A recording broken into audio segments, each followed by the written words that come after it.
Hello friends, good evening everyone. I hope so कि आपके पास मेरी आवाज़ आ रही होगी। I am audible for everyone and screen is also.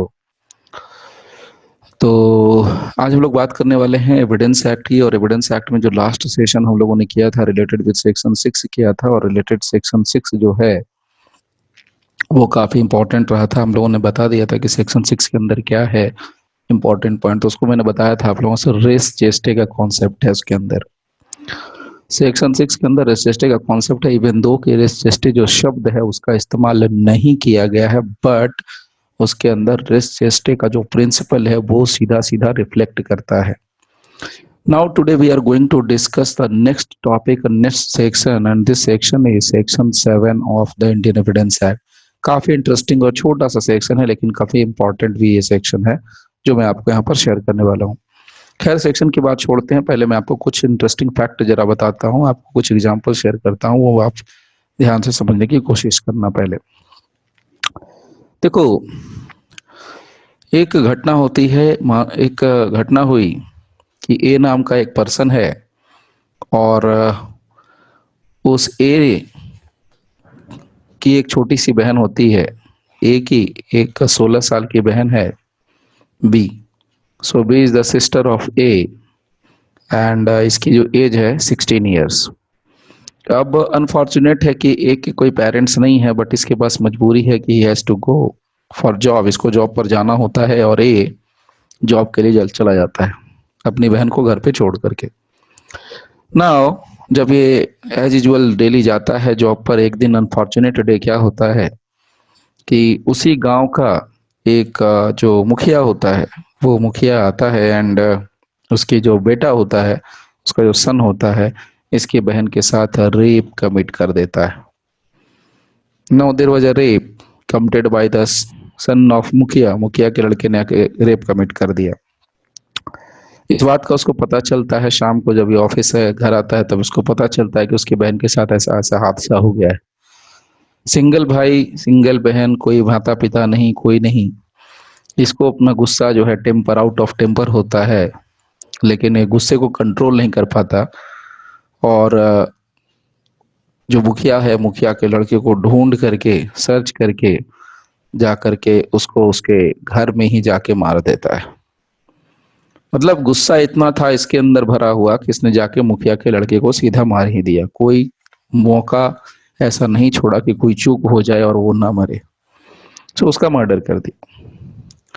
अब देखो, जरा ध्यान से समझ रहे, ये कहानी है, इस कहानी को जरा समझिए। कहानी क्या है, फैक्ट है ये।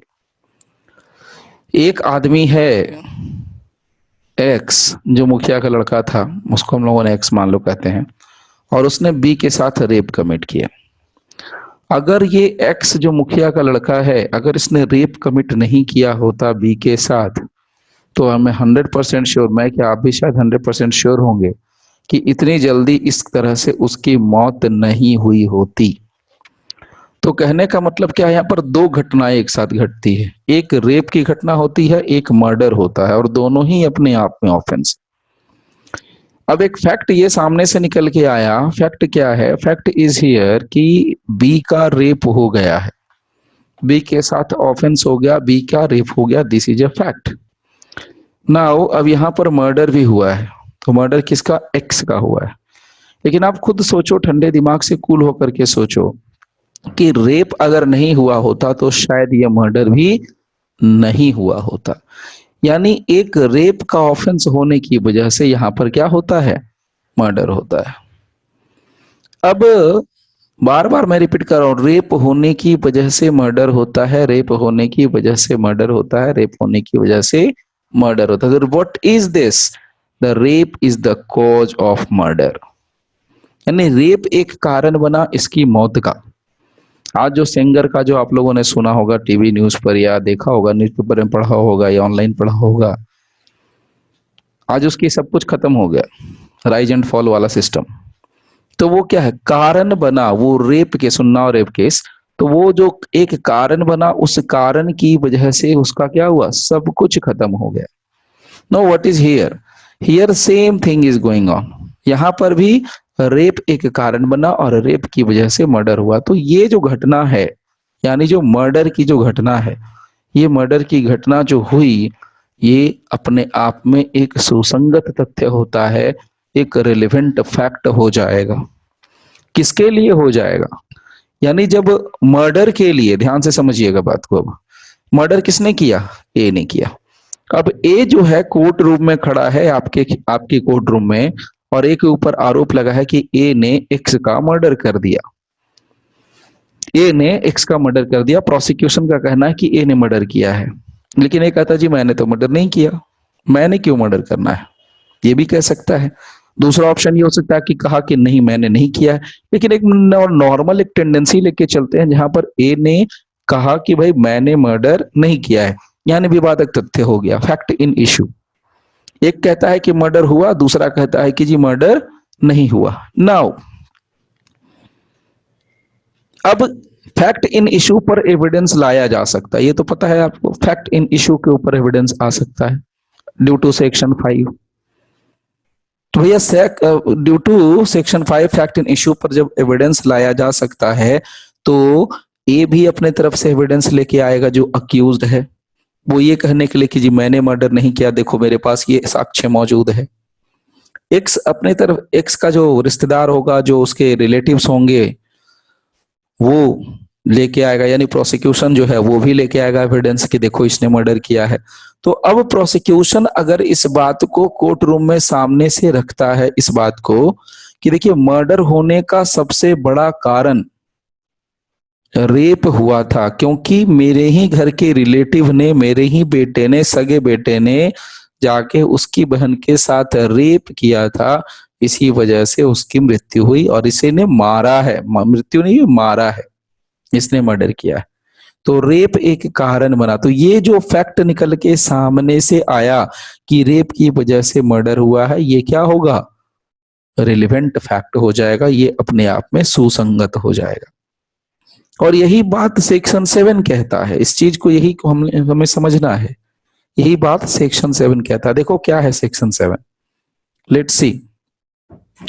देखो सेक्शन 7 कहता है facts which are the occasion, facts which are the cause, facts which are the effect of fact in issue.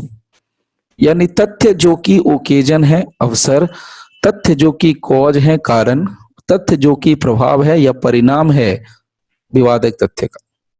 So facts which are occasion, facts which are cause, facts which are effect, चाहे वो immediate हो चाहे वो otherwise हो, of relevant fact या fact in issue का हो, which constitute the state of things, which constitute the state of things. State of things का मतलब होता है वस्तुओं की हालत, यानी कि कैसे कोई पोजीशन में रखा गया था, वो अगर सामने से बताता है।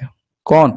अवसर से पता चलेगा, कारण से पता चलेगा, या परिणाम से भी पता चल सकता है कि वह वस्तुओं की हालत क्या थी, वस्तुओं की हालत से देखा जा सकता है क्या हुआ होगा। विच दे हैपेंड और which afforded an opportunity for their occurrence और ट्रांजेक्शन आर रिलेवेंट। तो ये सब क्या है? रिलेवेंट है। Now try to understand the concept, very easy. देखो यहाँ डायग्राम बना दिया है, एक्सक्लूसिव डायग्राम आप सबके लिए, आप इसको ध्यान से समझ लेना, पूरा सेक्शन याद रह जाएगा। जो लोगों को समस्या होती है ना कि सेक्शन कैसे याद करें कैसे याद करें, उनके लिए है ये। यहाँ पर आप लिख देना सेक्शन 7, ठीक है, Indian evidence act. Now see facts which are the occasion, देखो यहाँ बहुत सीधे तरीके से diagram, facts which are the occasion, cause, effect, और चाहे वो इमीडिएट हो चाहे वो अदरवाइज हो, रिलेवेंट फैक्ट का हो या फैक्ट इन इशू का हो, या जो स्टेट ऑफ थिंग्स यानी वस्तुओं की अवस्था के बारे में बात करते, अंडर विच दे हैपेंड, यानी वो तथ्य जो हुआ था। और आगे कहता है और विच अफोर्डेड एन अपॉर्चुनिटी, या जिसने अपॉर्चुनिटी दे रखी थी, या अकरेंस और ट्रांजेक्शन, वो सब क्या होगा? रिलेवेंट होगा। तो by the way what is relevant? भाई मामला बड़ा सीधा है, क्या है यहाँ पर रिलेवेंट? तो यहाँ पर अगर मैं आपको सीधे लिंक करके बताऊं तो ये सब क्या होगा? Fact are relevant.